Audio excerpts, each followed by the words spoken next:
as you can see, I got this lovely pizza, and I got an epic story today.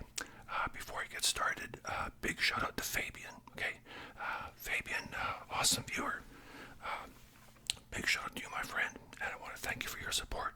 And a big shout out to all of you as well. Okay, thank you for always being there. So I got myself a pizza from the deli. Now, this is a video I've been wanting to make for a while. I kind of struggled with it because it's about, my past, and we all have a past. But I don't think, my behavior or activity as a teenager should reflect who I am today as a man in my 60s. At the time of this recording, anyway. So, first of all, this is going to be about a 4-part video. Okay, part 1 will be about marijuana, and I'm going to start talking about when I was a kid, a teenager, and getting high in the 70s, basically. So, marijuana's been around for years. We all know that. It was gaining a lot of popularity, and becoming more well known, like in the 20s and 30s, and it was almost kind of alarming to society. So they actually released this video called Reefer Madness. They were trying to scare all the young people into not smoking pot, because you might become a madman or a mad person and turn into a lunatic and kill somebody or whatever, right?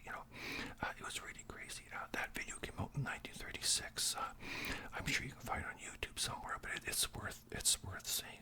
I've got it on VHS and DVD. It's a blast. It's unbelievable. It's total propaganda. A real scare tactic. But anyways, so marijuana, was popular all through the 20s, 30s, 40s, 50s.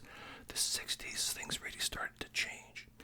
It became it was more in your face. It was more like a counterculture. Actually, marijuana was becoming, the whole lifestyle was becoming a culture. Back then it was the marijuana was more in your face, more public. The mass meetings of the youth, the mass gatherings like Woodstock, Monterey, and all the Love-Ins and all the other rock festivals. People were smoking up. They didn't care, doing it in public. They weren't hiding out in houses or apartments, and they were right out in your face. Marijuana was showing up in movies. Easy Rider, lots of movies.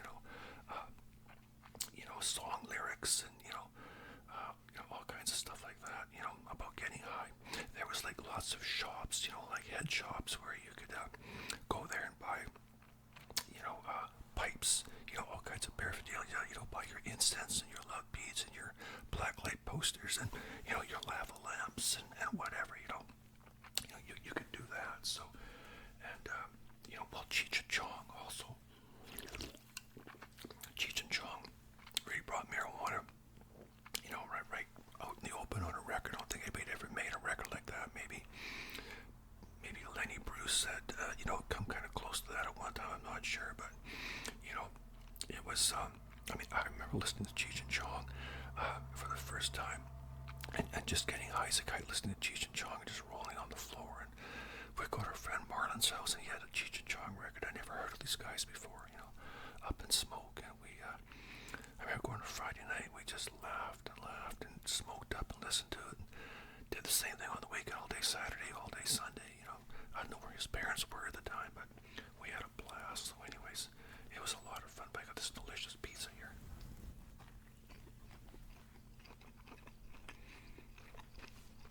So, summer of 1967, I was 10 years old.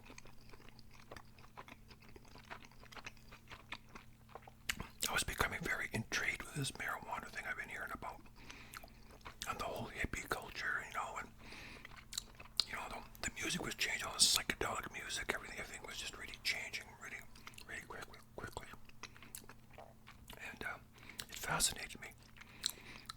And I remember I always liked peace signs. I always draw peace signs on my school notebooks and stuff like that, and I really became fascinated with marijuana. Like, what's this marijuana? Like, some people said, oh, it's really wonderful, man. It's beautiful, and other people say, oh man, you could jump out of the building, or you could kill somebody, or whatever. It was just, you didn't know what to believe.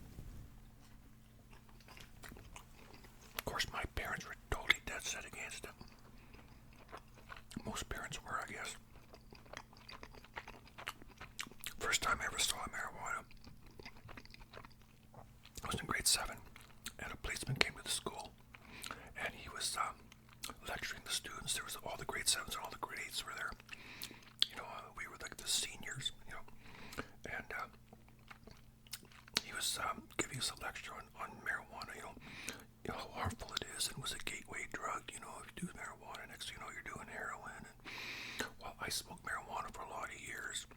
I haven't smoked anything since 1993, but I smoked marijuana for years, and to this day, I've never seen heroin, so I'm not sure what the correlation was there. But anyways, it was kind of funny. I mean, he was doing his best, right? I mean, that's what people did back then. They were trying to kind of give the youth a heads up and talk to them about drugs. That's fine, but at one point, he passed around a vial like this, and it had a little button there, marijuana. And he passed around. We all looked at it, and passed it on like that. And that was the first time I ever saw it, And I thought, wow, I'm actually looking at marijuana, wow, And the inside joke at the time was, it would have been funny if he had passed it around, and by the time he got it back, it was empty, But anyways, so that was the first time I ever saw marijuana. So my friend Richard and I, we were joined at the hip.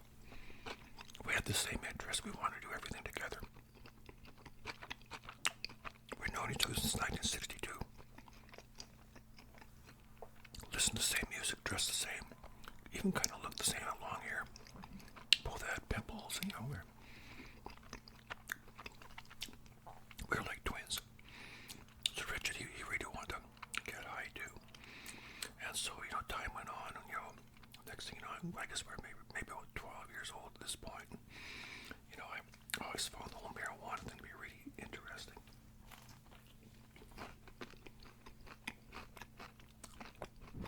I remember this. We were smoking cigarettes at that time. Inhaling and everything, and smoking cigarettes in Bob Mills's playhouse. Bob had a playhouse in his backyard, in his parents' backyard. So anyways, we'd go back there and smoke cigarettes and drink beer. If we could get some beer, so we'd sneak a couple of beers. We'd all split. It'd be like 8 of us drinking, splitting 2 beers.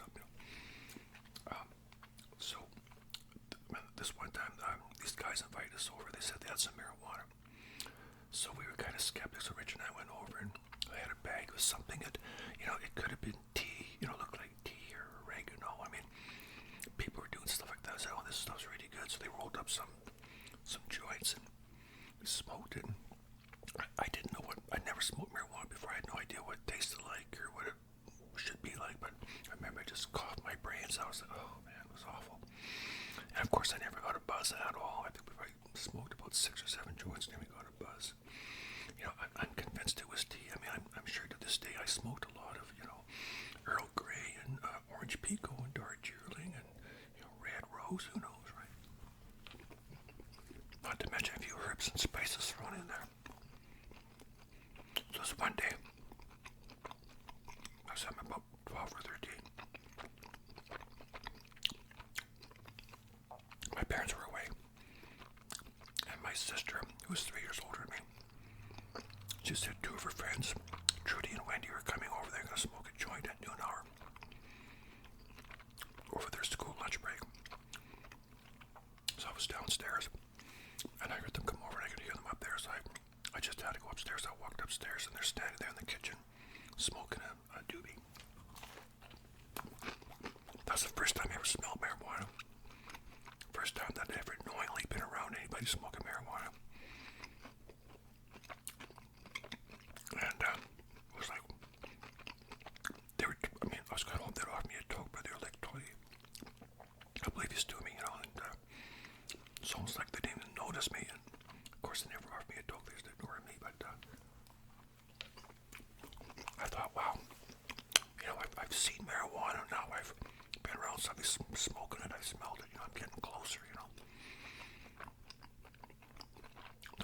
summer local rock festivals in Saskatoon called Wood Tick. And Wood Tick, a lot of local bands. They'll play on words like Woodstock. And so we'd go to these. It was like an all-day thing. All these local bands. It was always a lot of fun.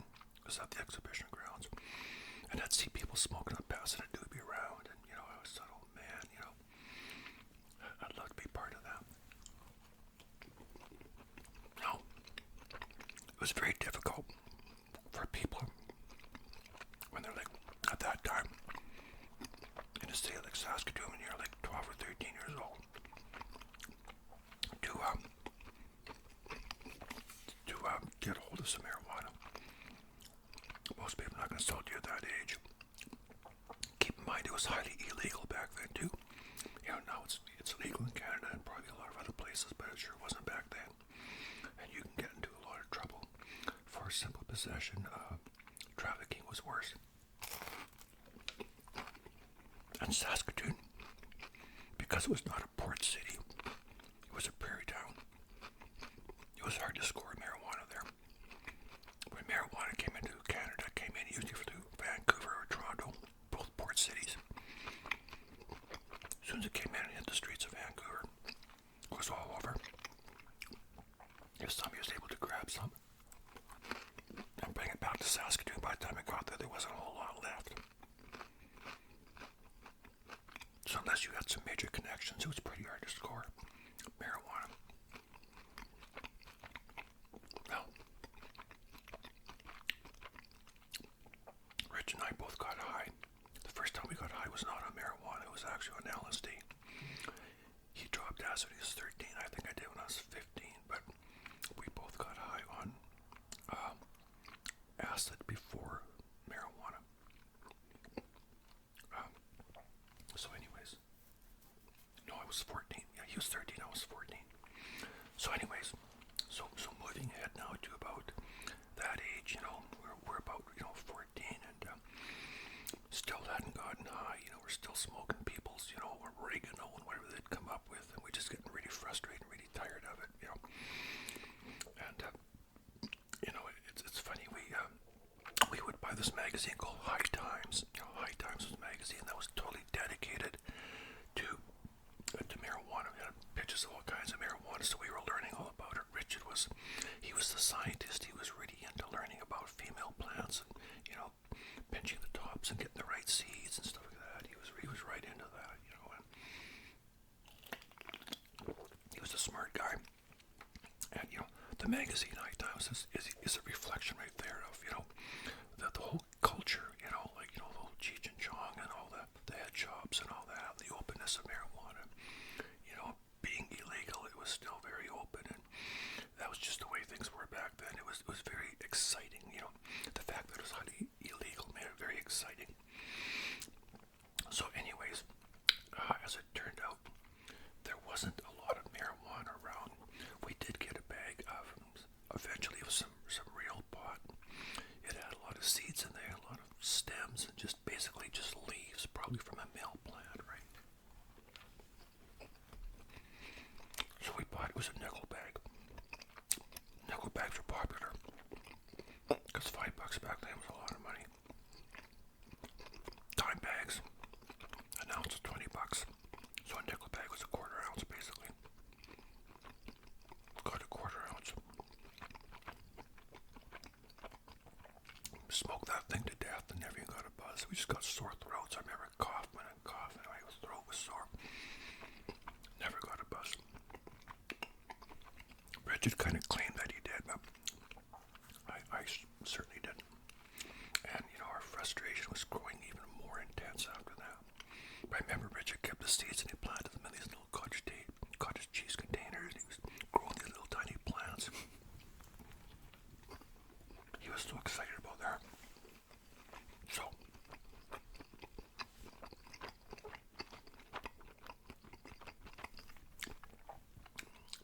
money was scarce. We had kind of outgrown our paper routes.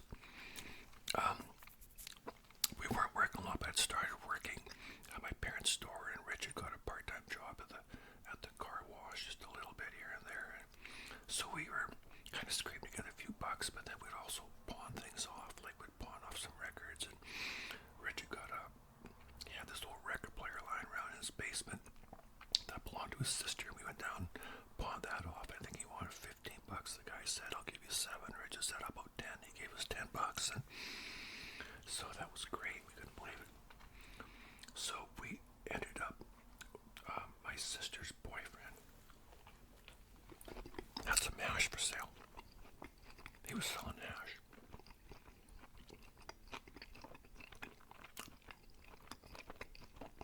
A gram of hash back then was usually $10. 3 for 25 sometimes, depending on the dealer, whoever you bought it off. So we managed to score a gram of hash. Me and Richard chipped in $2.50 each, and these two brothers, Bob and Jim, each chipped in $2.50. So the four of us bought a gram of hash. There was blonde Lebanese, there was black, I think it was black Leb, or something like that, but blonde Lebanese is very popular. Got this hash, gram of hash. And we go to these, Bob and Jim had these friends, and we kind of knew them too, but they were very straight family, kind of like the Brady bunch. The oldest guy, Cameron, he was kind of like Greg Brady, and very straight, but very nice family. So we go over there. Parents aren't home, of course. It's a Friday night. Go there, and they have this nice rec room in the basement, a pool table, and this white tile floor and couches, and they're playing some music. And so we whip this hash out, and the oldest kid, Cameron, Greg Brady, wasn't really interested in smoking it. I think maybe he was kind of afraid to, which is fine. And there was one or two girls that were a little bit older than us. I think Cameron's probably about maybe 17, 18, and the girls are about 16. And like I said, we were 14, 15, right? So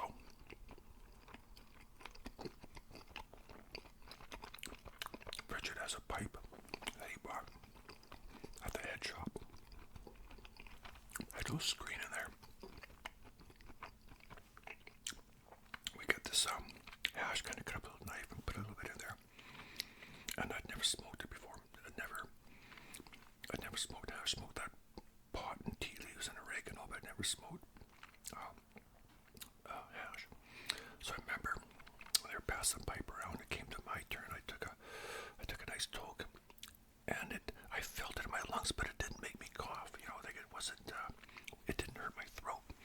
But I remember I felt it, not quite right away, but almost, and I passed it back. So finally came around. I got about 4 or 5 tokes, and I'm sitting there, and Cameron walks up and passes me the pool cue and says, "It's your turn." So I get up, I start walking around the pool table, and the white tile floor is kind of, like it's almost like waves on an ocean, and my feet are like kind of reaching out, and I'm just, whoa. I've never been high on any good thing like marijuana or hash.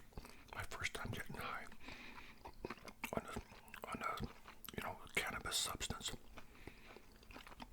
Fantastic. I loved it right away.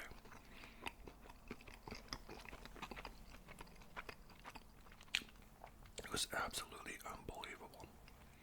I just couldn't believe how wonderful it was. It was great. And so from then on, once we made that connection, it seemed like it got a little bit easier to score. Now, there wasn't always a lot of marijuana around, but there was always, the hash seemed to be a lot easier. Now, once again,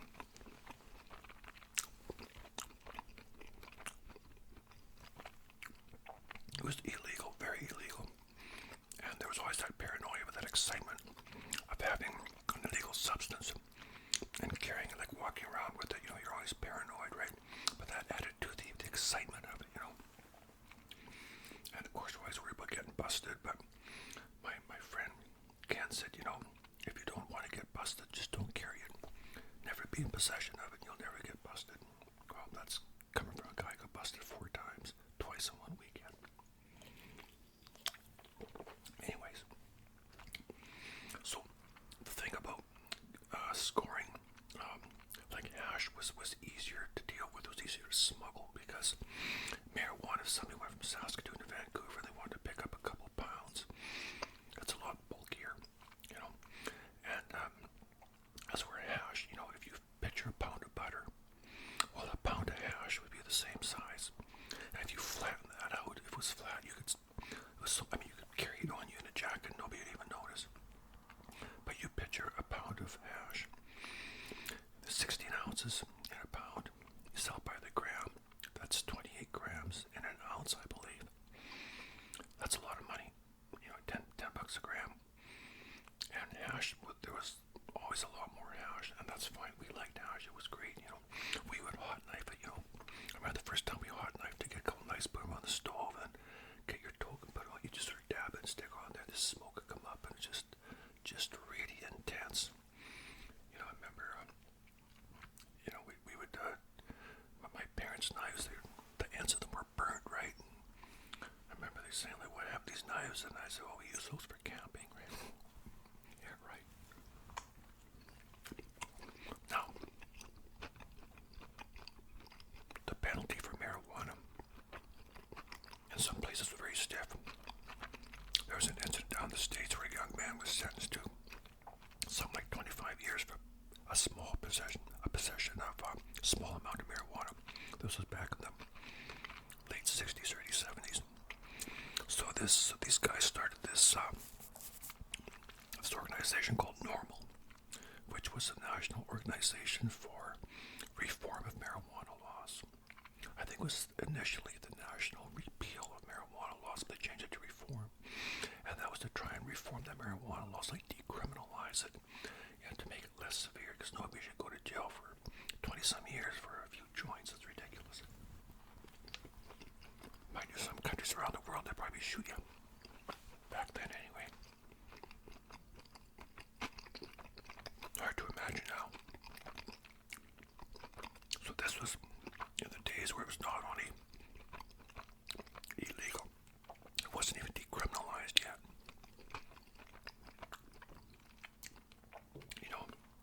Nickel bag, you're charged with possession. An ounce, you're charged with trafficking. Automatically. Now, what made it difficult too? One of the reasons it was hard to score in Saskatoon, because Saskatoon was a prairie town. It was a prairie town. And because of that,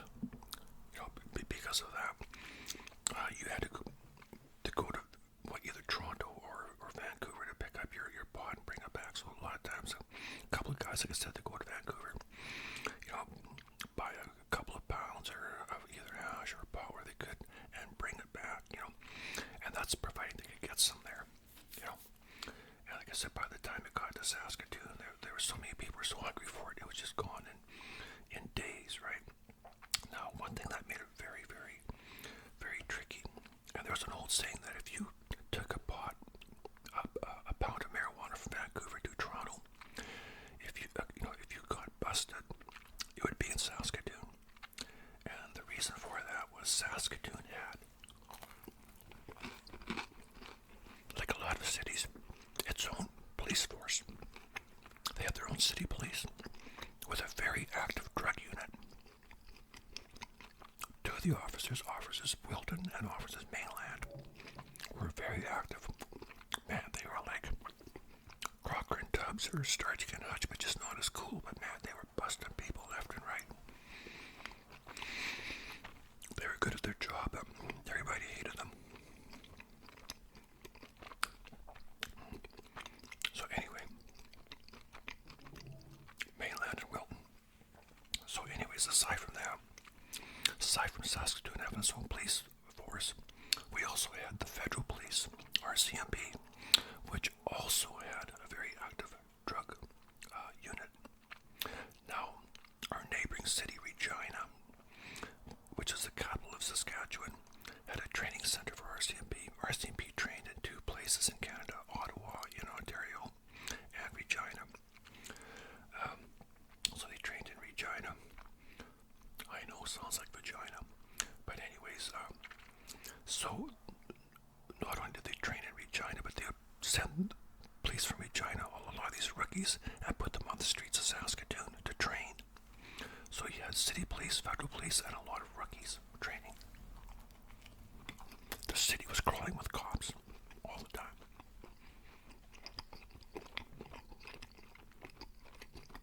But once again, that made it very exciting. So Richard and I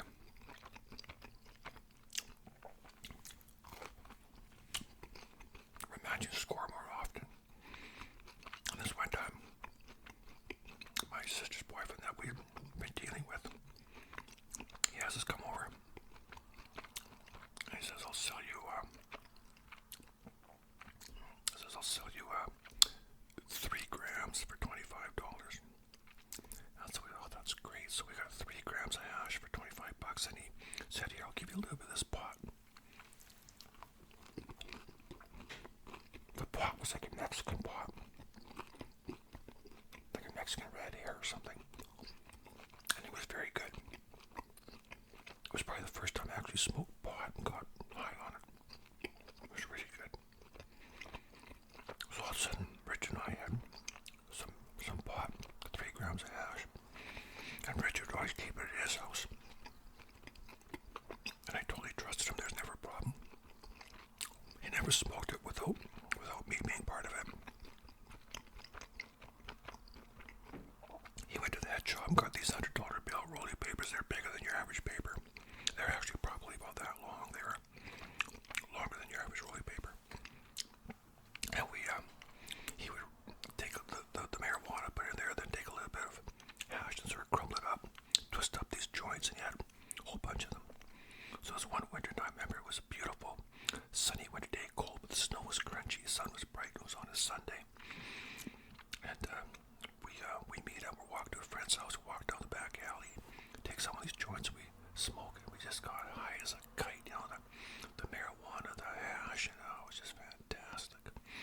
And we thought we were being so inconspicuous walking down the back alley, but anybody looking out the window would have seen us. You know, a couple of pimply-faced teenagers, hair down our shoulder, jean jackets, and you know, I mean, it was pretty obvious. But so anyway, this one night, we go to our friend's house. At that point, we noticed that our lives were changing in the sense that a lot of people we used to hang out with, unless they smoked pot or partook in what we did, we didn't hang out with them anymore. Our friends were starting to change. Our whole social life was changing. Now, this one guy who I went to elementary school with, when he got to high school, he completely changed. He was one of these guys who, he was a good guy, but you know, he just wasn't, he always seemed kind of straight. Well, when he got to high school, something changed. He started hanging out with this other guy, and they became 2 of the biggest dealers in Saskatoon. It was unbelievable. I couldn't get over that. But he was a good friend, so he invites us over to this house this one night. We go over there, and they're cutting it up, pound upon their weighing it all out, passing joints around. I guess this house is being rented by him and 4 or 5 other people that are renting this old house.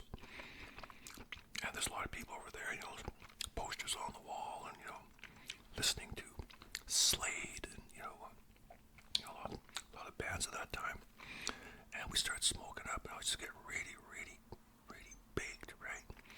And I remember that song by Steely Dan, Reading in the Years. It's like when we got there, that song was playing. It seemed like it was the same song going all night. It was just really weird, you know. It was just such a weird evening.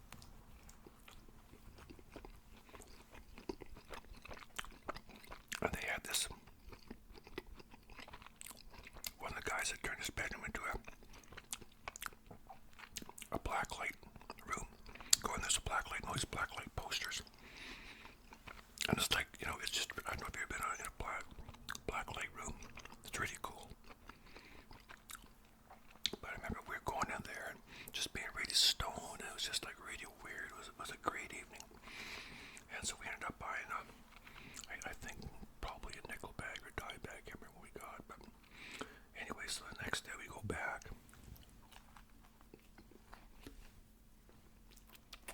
No, I think we were there Friday night. We went back Sunday. Just to hang out. In the morning we're all sitting there and it's kind of quiet. No one's ready to do anything. Officer Mainland shows up. Now this guy, he walks in, he's just standing at the door. He was there to pick somebody up and take him down for, I guess, for processing or a parole meeting. I don't know why he was there on a Sunday, but he was taking this, one of the guys that lived there, taking him somewhere. So, anyways, he kind of reminded me of that, the Moody Blues, that the guy who played flute, Mike Bender. He kind of looked like him. He always had this dark hair, this big mustache, and kind of like his face should have been on the back of some Turkish cigarettes or something, But I remember we walked in, he's just kind of staring at everybody, kind of sizing everybody up. I remember just looking right at me. I remember I looked at him, he's just staring right at me. I just gave me the willies, right? So that was another first year. We were at a place, a known drug house, and there's a cop there, So Rich and I really felt that we were in the drug scene, And I remember after they left, we left shortly after, and we were walking downtown. Rich said, "Yeah, we're suspects now, I said, "Yeah, I know we are, man,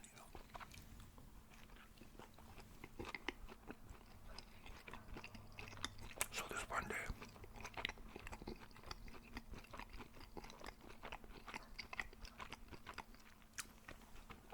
this time I'm working at my parents' store more, and Rich is working a bit.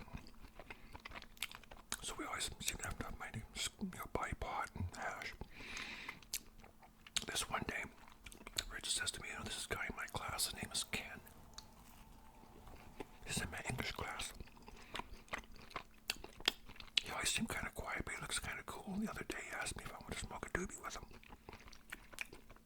So Rich and Ken outside smoked a doobie. He said it was like really good pot. So I said, cool. So I guess maybe a few days later, Richard was always talking about this guy. He says, I have to introduce him to you. So we're outside at recess, we're all having a smoke. It's freezing cold. And Richard says, there he is. So I go over and see this guy, long hair, just like this, right? Down to his shoulders. He was always wearing those glasses. I don't know if they were transitions, but always looked like they were kind of dark shaded. Always looked like he was wearing sunglasses. Green army jacket, he was the epitome of cool, right? No, I had seen this guy around before. Didn't know anything about him. But Rich said he just moved here from a small town at the beginning of, the first term last fall. And I said, oh, that's cool. So we started talking, so he invited us over to his place on the weekend, so we go over there. And he has a brother named Gord. Gord and Ken were very close in age. I think Gord may have been slightly younger than me and Richard, and Ken's slightly older. Anyways, we go over to their house. They live with their parents. And their parents were of the mind that if you're going to do drugs, do them at home in the basement. They didn't like the drug use, but at least they knew where their kids were and what they were up to. So they also had a rec room at the pool table. Gord had been working. He had worked all summer for the Department of Highways. Made a ton of money. He bought himself a nice Lloyd stereo, speakers, 8-track. So of course, that was another thing. I was being introduced to a lot of music, I'd never heard of Uriah Heep or Emerson, Lake and Palmer, and I'd heard of Deep Purple, but listening to all this stuff, Black Sabbath and Wishbone Ash and, all this music. We're listening to all this stuff, and it was great. And so Ken was introducing us to his friends, Gary and Kelly, and he had managed to make friends very quickly. And these were all heavy-duty pot smokers. Kelly was a bit older.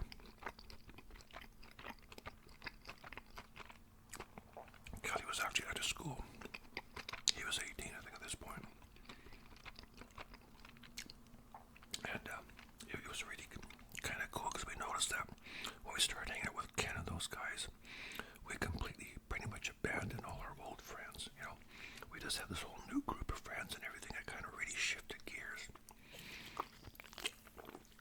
I had my first beer in the bar when I was 15. And I think Richard did the same thing. And next thing you know, not only are we smoking pot, but we're sitting in the bar and we're drinking and stuff like that too, right? And, aside from the paranoia of, carrying marijuana or hash, there's always the threat of being tossed out of the bar as well for being in there illegally. A lot of times you get ID'd, a lot of times you wouldn't.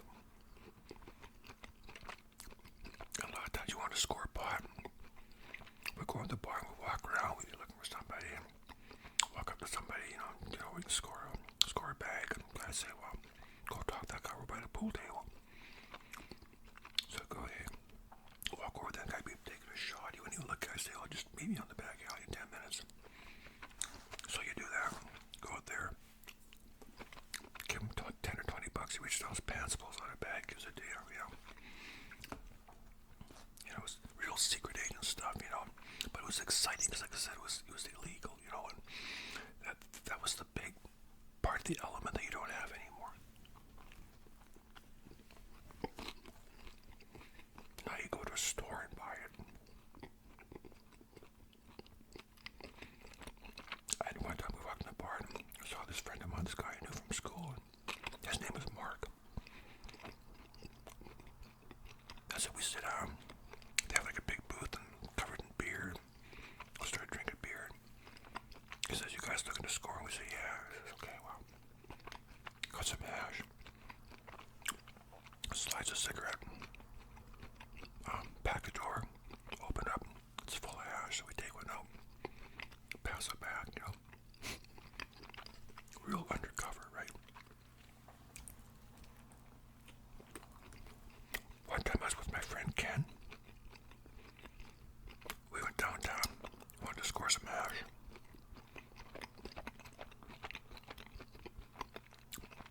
Going to the bar, the guy said, well, the guy out there in a VW bus, microbus. Go talk to him and he'll hook you up. So we got there, we said, so-and-so in the bar said this out here. I said, well, okay, hop in the back. So this guy's sitting in the front of his microbus with his girlfriend. He's in the driver's seat and she's in the passenger seat. So Ken gets in, I get in, we shut the door. It's dark in there, it's wintertime, it's cold, So you guys want hash? We said, yeah. How much? We just said, well, just a gram. We said, okay. So he has this container, like the old matchbox contains the wood matches, but it's slide open like a drawer. He passes that back. It's full of hash. So Ken's poke around and he takes one. Gives it back, gives him the money. We get out. Start walking and catch the bus home. Get on the bus. Ken reaches down to his pant leg and pulls out 2 grams. I didn't even see him do it. Sleight of hand. When the guy passed back the box, which was kind of stupid, Ken grabbed 3, paid for 1 and took 2 and just casually dropped in his pant leg, in his cuff of his pants. I didn't even see it. And no one did. I thought, brilliant. 3 grams for 10 bucks. Ken was an interesting guy. He played a big part in, that part of my life.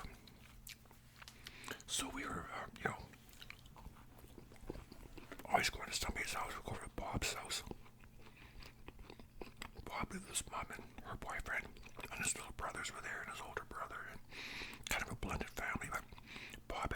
basement, no windows. We go down and smoke our brains out. Go back upstairs. So one time we're all sitting on the couch in the living room, listening to the Moody Blues, and they got this great big ashtray about the size of this tray. It was huge, right? Back in the 70s, people had big ashtrays, just full of butts. And we just sit on the couch and we just put our, smoking away. We go downstairs. I remember the last time, at one point, I remember seeing Johnny, Bob's little brother, jumping up and down on the couch, just jumping because he was about maybe 10 years old or something. We go downstairs, then we come back up for something, and we could smell smoke. It was almost like it was like really smoky, and we thought, well, that's kind of weird. And we thought, well, wait a minute, that's not right, because it was like really hazy, We suddenly realized the couch was on fire. It was just burning and smoldering. Johnny had knocked over the ashtray and was jumping on it. And of course the butt spilled. I don't know if he didn't notice or what. But next thing you know, the whole couch has just a big hole in it.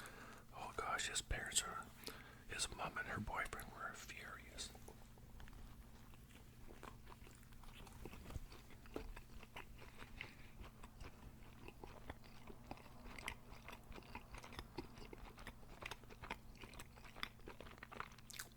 So Richard and I, if there was pot in town, at that point we had made the connections that we could score pretty much any time as long as there was some there. It wasn't like the old days when we were, 12 or 13 and couldn't get nothing except a bag of Earl Grey, And of course now at this point we're driving.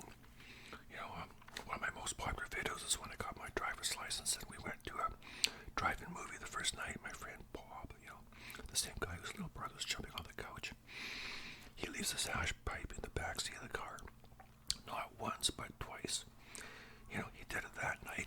A week later, went to the drive-in movie theater again with my parents' car, and he does the same thing. Leaves another hash pipe in the backseat. I'll post that link in my box.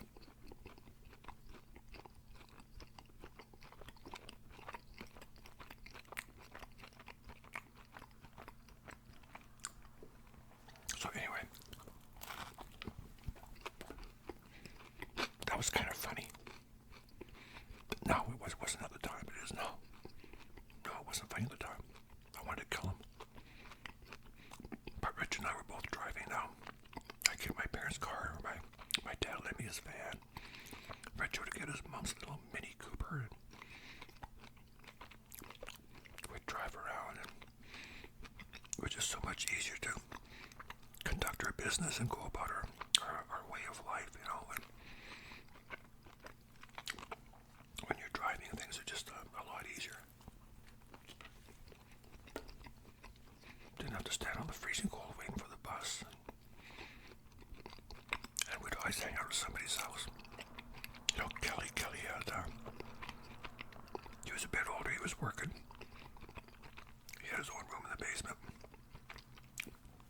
And his, I don't think he had a dad, but his mom and his grandma and a few other people, I guess his sister and his little brother and whatever, they just let him smoke pot. Nobody seemed to care, right? The first time I ever listened to Steve Miller, the Joker, was at Kelly's house, sitting in the basement, getting high, listening to the Joker. Procol Harum, Whiter Shade of Pale.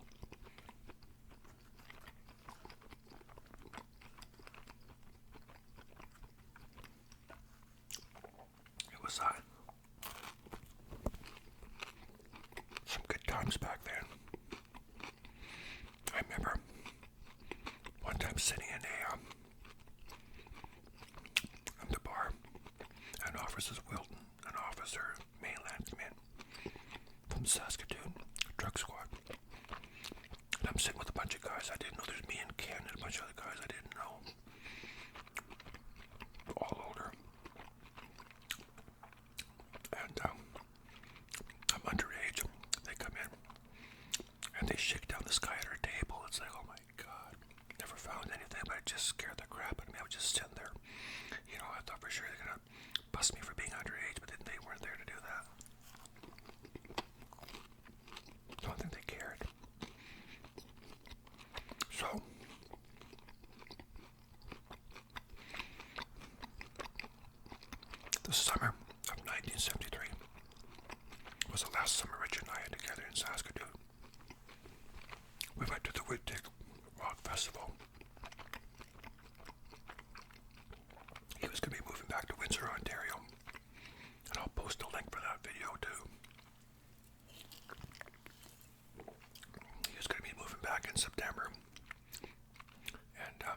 I remember he didn't bother going to school in September. He was just gonna, because it'd only be for a few weeks anyway. So he started working at the car wash full time instead of going to school, because they were flying back on the 15th or something of September, or the 20th or whatever. And he had just started school when he got back to Windsor, Ontario. So anyway, we went to a lighthouse concert. The opening act was Doug Henning, the magician. You know, it was really bizarre, but things were starting to come to an end. I remember him and I went to an Anne Murray concert, just baked out of our minds. You know, it was great. You know, but that was good. But that was coming to an end. So September of 1973. We went to the airport to see them off. Richie got on the plane and they flew off. I wouldn't see him again until almost a year later, maybe about 11 months later, when I would take the train to Ontario to see him. But from then on, things kind of changed a lot. Started hanging out with Ken and Kelly. The thing about hanging out with Ken and Kelly, I didn't have the same bond and friendship with them as I did with Richard. Like I said, Richard and I were like one unit. We're like joined at the hip. You know, I'd only known, I'd known Richard at that point for, from 62 to 73 for 11 years. I knew Ken for probably, less than a year,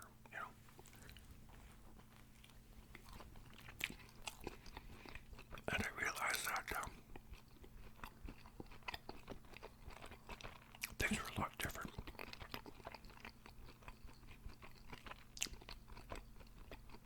The only thing we had in common was our desire to get high. That was about it. So Rich and I had a lot of things in common. We played in a band and we'd have these jam sessions, get high, we would jam, and we'd go over to the brothers Bob and Jim. We played in a band with them, and their parents had the same mindset. Dude, you want to do stuff, do it in the basement. You want to smoke pot, just don't do it on the street, do it at home where we know where you are. Whatever equipment set up there. We go down there, we start jamming, we playing Steppenwolf and Three Dog Night. Getting high and jamming, that was great.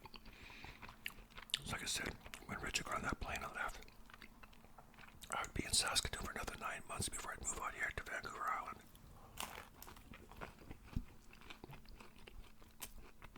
In those 9 months, things would take kind of a bizarre turn.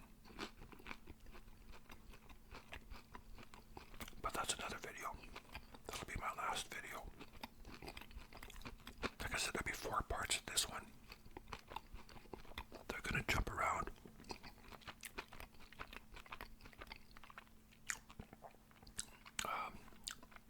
My next video will be, my marijuana use in the 70s, but here on Vancouver Island, not Saskatoon.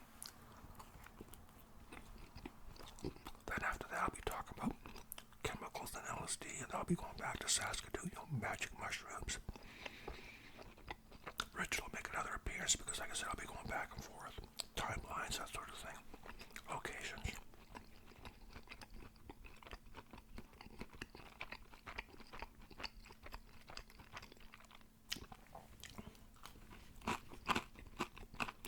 By the night Richard left, or the morning Richard left, Ken and I went and sat went and had a coffee. And I was feeling really kind of sad because he was my childhood friend I'd known since I was 5. And here I was almost 17 years old at this point. Known for 12 years.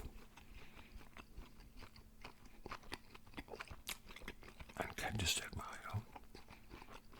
it wasn't like they're putting them in coffins or nothing. They're just going to another province. And I'm like, yeah, well, easy for you to say.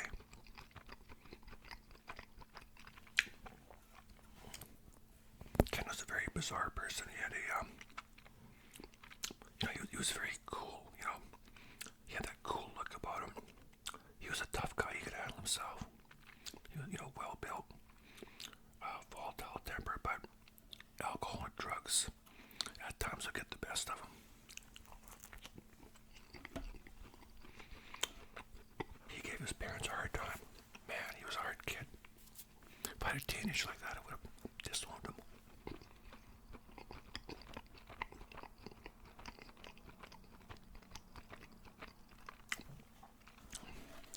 I remember Ken and Kelly introduced me to these big bongs and water pipes and stuff like that. Remember smoking water pipes?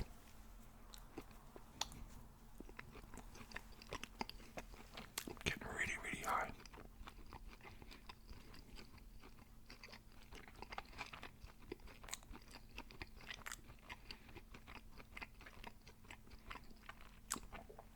I don't know if you remember, I did a video on Halloween. I was wearing a wig like this. I was constantly pulling it out of my mouth, and it was just, I actually hesitated to wear this wig for this video.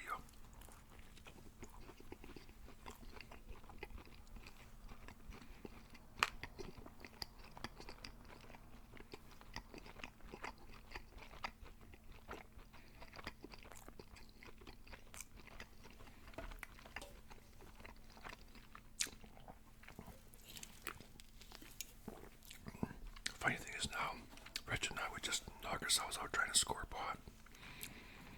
Now you walk, I swear there's a cannabis store within blocks of anywhere, you know. I mean, there's one just over here. There's one about a little bit further up, maybe less than a mile. I mean, they're everywhere. Everywhere.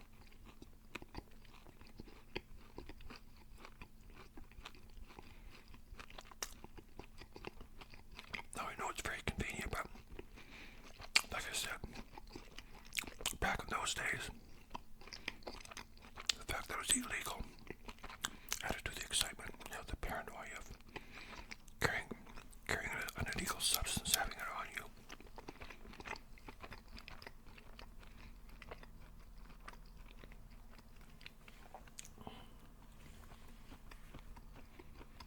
So that, my friends,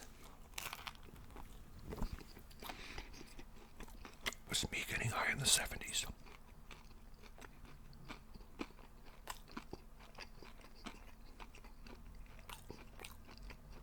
Now, I don't know. Some people say getting the munchies is just a myth. I remember getting really high and just really loving food, just eating it. I also remember getting so high I couldn't eat because I couldn't swallow. It's like my brain wouldn't coordinate with my throat.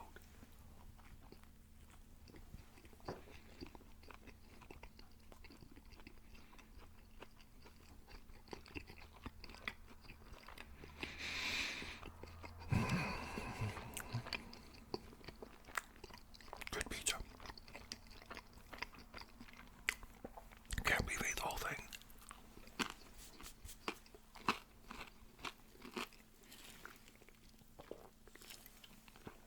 Okay. So parts 2, 3, and 4 of this video will be out over the next few months. So stay tuned. I thank you for tuning in, and look after yourselves, look after each other. If you want to shout out, hit me up, birthday wish, whatever. In the meantime, look after yourselves, look after each other, and I'll see you next time, okay?